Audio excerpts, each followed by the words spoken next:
Welcome back to SwitchCorner. It's Thursday, meaning 10 deals under $10, or of course your local currency.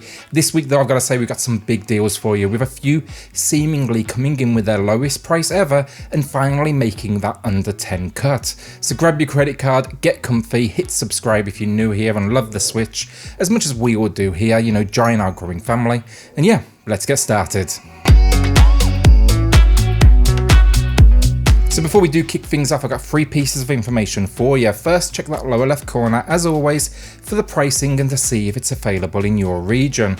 Second, I know it says 10 games, but it's actually more like 15 this week because there was just too many steals and I just didn't want to cut any. Last up, finally, third, I've got a code to give away for Momodora Reverie Under the Moonlight, thanks to the folks over at Dangan Entertainment. It's an amazing Metroidvania experience that's well worth a look, and one I've actually praised in the past too, so drop a quick comment below to get your entry in for your chance to win. I'll be announcing that winner next Thursday. So with that then, our first game of the week, Redout. With a massive 75% off, this racer, I gotta say, I think at this point it's absolutely worth it. While it does, I will say, go on sale pretty frequently, it's by far the lowest it's ever been. I think before this it was like $19.99, so it's real good stuff. This racer though, not only does it bring along the core experience, but you can consider it somewhere near a definitive edition, as it bundles in a whole lot of DLC too. It's for sure, I will say, not perfect, especially with some like visual issues that cause like a blurriness to the whole experience, but the core gameplay, the speed, the futuristic nature of it all, I think personally it nails it. It was just never really worth the full asking price, honestly. Now though, I feel good about it, even if I would probably rate like Fast RMX above it as the best futuristic racer available on the console. Race fans, it's honestly worth a look, and I still sink time into this one personally. So next up then, Fee. What this one lacks in different letters in its name, it more than makes up for it with its simplistic but surprisingly challenging gameplay. Here's the concept: you are lost in a strange place and you must now save your crew. To do this, you need to navigate to them while a whole lot of things try to kill you. Don't expect combat here though, instead you'll actually be changing the gravity of the location so you can actually move around said obstacles, so you'll be jumping between the roof and the floor. It's fun stuff with a lot of content, and 50% off makes this a budget game that was already worth its original asking price. Now it's just a complete steal. Just, I will say with this one, expect to be screaming at your Switch or have like a beer to hand or something, because this one really ramps that difficulty quickly. So I love a good budget game, and few right now get cheaper than CO Drifter, coming in with 90% off. Here though, what we basically get is a Metroidvania set over 4 unique alien planets. You're just trying to repair your ship so you can get the hell out of here. But of course, there's a lot of things out there that want to kill you. While I will say its retro visuals will no doubt be like an acquired taste, the gameplay is solid, and this is actually a port of a 3DS game back in 2014, and I'm glad it's getting, you know, the attention it deserves. It's short and sweet, there's no doubt about that, but it really shouldn't matter at this price point. So with 2 retro-styled experiences in a row there, let's go for something a little more modern, and you can thank Nicalis this week, who have not only put out a new sale, but they've actually put them all at their lowest price point pretty much ever. For the first time now though, joining this sub $10 list, I got 4. Let's quick fire these. So first up, Blade Strangers. This one, it's taking a pretty well known, you know, back catalogue of Nicalis characters and throwing them into the world of 2D fighting. It isn't the most complex of experiences in the genre, but that's also a good thing honestly for many, meaning it's, you know, good for those that don't find that urge to go in and learn like a whole move set and they just want to kind of play the odd round here and there. If you are a veteran of the genre then too, I will say there's still enough here to keep you busy, and 75%, I mean come on, it's like $10 compared to 40.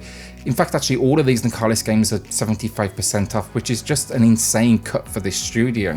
Remy Law then, I mentioned this in a previous video when it was nowhere near this price, and it was honestly well received then, so you should be excited now it's dropped sub 10. Look at this as like a Diablo Light, where you set out on an adventure through like this mystical land with a magical talking book. It sounds nuts, it definitely is nuts, but again, price-wise, I don't think you can really go wrong for like a roguelite action RPG. Even if it's a little on the short side, this one has a whole lot of charm, and I think it appeals to a wide audience out there. So Koda Princess Ax, then a side-scrolling 2D RPG beat-em-up, I guess, would be the best way to describe it, but I was happy to see it added to the library when it was full price. It originally came out on the 3DS and became a bit of a cult classic. Here though, it's essentially wave-based combat where monsters will attack you and, well, you guessed it, you fight back. What makes this one a little bit more unusual though, it uses a lane system, meaning you don't get like free vertical movement, but you have to actually press a button to jump between the foreground and background. It's another short one, which was honestly overpriced to start with, but now it's absolutely worth your time if you like the idea of more of a, I guess, like a strategy take on the brawler genre. And I love the visuals with this one. They're definitely dated, but they still kind of have that, I don't know, like they just look well done. So last up then for the Nicalis roundup, they've went strong this month, that's for sure, but Yumihara Kawase Fresh. This is a series I was actually first introduced to personally on the Vita, but if I'm right, it dates back to like the SNES days. It's an acquired taste for sure, this platformer, and I would suggest you watch a review before you go and pick it up, but I think the biggest compliment I can give it is it's creative, that is very much for sure. I don't like the visual style honestly, but if you like the idea of a budget platformer, it's not a bad way to go at all. Just, as I say, watch an in-depth review first, kind of get an idea for how it works, because it's not quite like any other game out there right now. Alright, so my pickup of the week then, and I normally do just one, but this week it is actually two. I'm bundling them together because they both seem quite honestly as strange as each other, and I've always wanted to play them. This is Speaking Simulator and Nippon Marathon. These I'm actually heading across to the UK shop though and importing them because this is the first real deal I've seen on them. As always, I can't recommend them, I've never played them, but maybe you will want to join me for the ride. Nippon Marathon first, it is a party game which has a core focus on like foot racing, but it introduces a few additional options. Here I'm honestly expecting dodgy kind of visuals, dodgy physics, dodgy nearly everything in fact. But it's just something dumb that I can laugh to, and sometimes that's really all you need. I don't expect to get a whole lot of like playtime out of it, but I've got a feeling it's one I'll return to every so often with friends, plus 60% off seems absolutely fair. Then Speaking Simulator, and if you thought the first one was weird, this one takes it to a whole new level. You're a robot that looks human, trying to convince those around you you're definitely a human. How do you do this? By manipulating your tongue and pushing buttons in your mouth to basically speak sentences. I'm not really sure what else I can say on this one. It's weird stuff, but it's piqued my curiosity ever since I saw like the launch trailer and gameplay clips, and now I'm going to give it a shot because 50% off for a relatively new game, I'll absolutely take it. So another feeder game I adored now, and it made its way to the Switch, Mutant Mudds collection. This one, it's bringing together 3 games for a huge 90% off with Mutant Mudds Deluxe, Mutant Mudds Super Challenge, and then finally Mutant Mudds Blocks. The first 2 games here, they are pretty much traditional platformers, as you'll find yourself armed with a water gun and then like a jetpack so you can kind of float every so often. You're here to wash away though the title Mutant Mudds that have invaded this world. Where it separates itself in the platforming though is actually the ability to jump between the foreground and background at specific checkpoints. So if you remember like something like Mario, when you'd see platforms behind you that are seemingly, you know, only for decoration but to build out the world, here you can actually jump into the background and traverse them, which is very cool honestly, especially the first time you do it. Blocks then, that's where I've spent the least of my time honestly, but it's a solid little like puzzler spin on the tile match formula. But Blocks, it does have 2-player local, which is a very nice touch. Alright, so our last 3 of the week then. First up, RPG fans, NIS America have a huge sale on right now with their library, and for the lowest price ever, we get the longest 5 minutes. I'm going to say it immediately, I gave this one a 6 out of 10 over on the channel, down to it basically being what I considered a little on the easy side for the genre, and it struggled to keep me locked in for that latter half because of it. But at this price point, I am going to say it's worth your consideration down to its unique story and approach.